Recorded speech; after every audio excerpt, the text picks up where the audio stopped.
Енді алдыңғы жағын, кроссовканың алдыңғы жағын сәндейтін боламыз.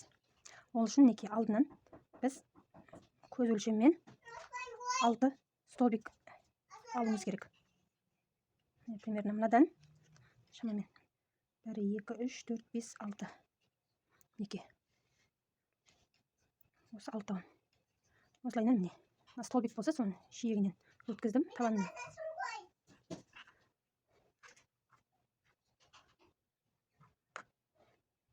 Келесі столбик.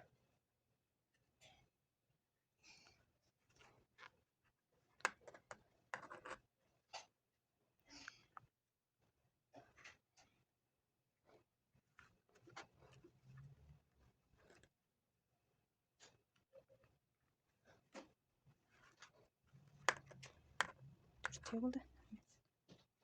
Бесінші.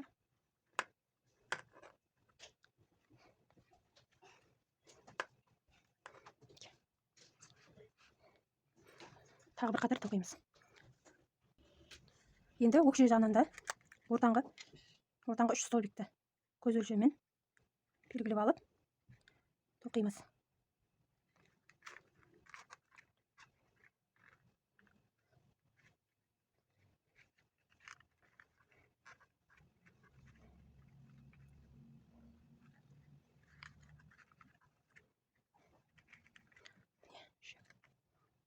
Әрі қарай бізге керек ұзындыққа мына жерге жету үшін тоқи береміз. Алдыңғы және артқы плоскілігін бітірдік. Енді мынандай шолық салуды көрсетейін.